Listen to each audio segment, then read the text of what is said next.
Pour une conversion, les choses se passent en 3 phases. D'abord, vous devrez trouver une paroisse. Il faut que le courant passe avec le ou les prêtres, et il faut que le courant passe avec les autres paroissiens. Ensuite, vous allez devenir catéchumène et suivre un enseignement. Et enfin, vous allez être baptisé au sein d'un office liturgique particulier, l'office du baptême. Et ainsi, vous deviendrez orthodoxe. Vous appartiendrez à l'unique Église du Christ sur terre. Commençons par l'office liturgique, car il explique beaucoup de choses.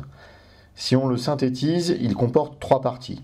Une série d'exorcismes, la triple immersion au nom de la Sainte Trinité, et une onction d'huile sainte que nous appelons chrismation. C'est votre parcours antérieur qui va permettre au prêtre de définir si votre baptême sera entier ou partiel. En effet, si vous venez du catholicisme, ou bien d'une forme altérée d'orthodoxie, j'expliquerai ce que j'entends par là par la suite, il se peut que vous ayez déjà vécu l'immersion au nom de la Trinité précédée des exorcismes. Par exemple, si vous avez été baptisé dans un catholicisme non conciliaire, le rituel est respecté à ce niveau. Si vous avez déjà vécu une partie du rituel, ce que le prêtre fera est ce qui manque du point de vue orthodoxe, généralement la chrismation. Mais si vous venez de l'athéisme, du protestantisme ou de toute autre religion, vous aurez un rituel de baptême complet, exorcisme, immersion, chrismation. Avant cet office liturgique, vous allez vivre une période magnifique qui, en fonction de vos connaissances, peut durer entre quelques semaines et 2 ans, appelée catéchuménat.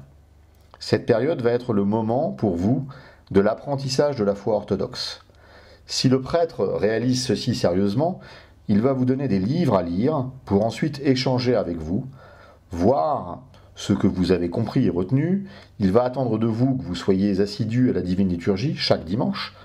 Idéalement, que vous puissiez aussi vous libérer pour les 12 grandes fêtes qui marquent l'année liturgique. Il est vital que vous sachiez précisément ce qu'est l'orthodoxie, ce qu'a accompli et enseigné le Christ, ce que sont les conciles œcuméniques, etc.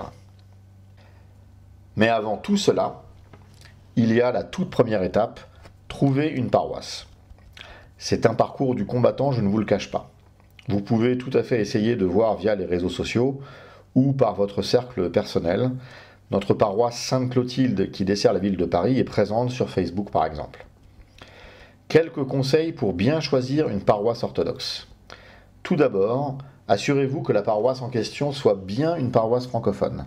N'allez pas, si vous êtes francophone, perdre votre temps dans des clubs ethniques où des orthodoxes de diaspora viennent satisfaire leur nostalgie du pays. Vous n'aurez pas de quoi cheminer en Christ dans l'Église orthodoxe en tant que Français dans ce genre de lieu. Ceci est une vraie difficulté aujourd'hui en France. S'il y a quelques chants étrangers, c'est une chose, mais les moments clés de la liturgie et la prédication doivent être en français, sinon partez. Ensuite, la précision va vous paraître saugrenue, mais assurez-vous que la paroisse fasse partie d'une structure ecclésiale véritablement canonique. Qu'est-ce que j'entends par là?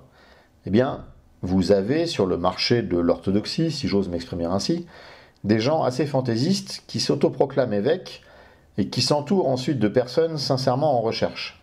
Demandez, ou vérifiez sur le site, le rattachement canonique de la paroisse. Il doit être relatif à quelque chose qui est authentique et non pas farfelu. Comment le déterminer?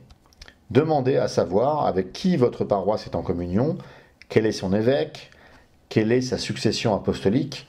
Avec ces simples questions, vous démasquerez les escroqueries les plus visibles et immédiates. Ensuite, cette précision va vous paraître encore plus saugrenue, mais assurez-vous que votre paroisse dispense un enseignement véritablement orthodoxe. Généralement, c'est le corollaire de la problématique précédente. Il se peut que vous tombiez sur des structures, des patriarcats, des métropoles, qui paraissent totalement orthodoxes, mais qui ne le sont malheureusement pas complètement. Votre prêtre vous expliquera tout ceci en détail lors de votre catéchuménat, mais tous ceux qui sont appelés orthodoxes ne le sont pas. Vous apprendrez ainsi à voir combien le diable a réussi à amener de confusion et de division, quelques critères pour juger ou ne pas aller, ce qui vous indique in fine où aller. Ceci va vous permettre de comprendre ce que j'entendais par forme altérée d'orthodoxie. Premier critère, vous devez absolument avoir une église qui célèbre selon le calendrier julien. C'est-à-dire que Noël est le 7 janvier du calendrier civil et pas le 25 décembre. Ça enlève déjà des fausses structures orthodoxes. Nous avons produit une vidéo qui explique toute la problématique du calendrier si vous souhaitez approfondir le sujet.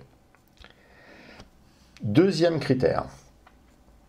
Vous devez aller dans des églises qui condamnent l'œcuménisme, c'est-à-dire la volonté de se rapprocher des autres confessions chrétiennes.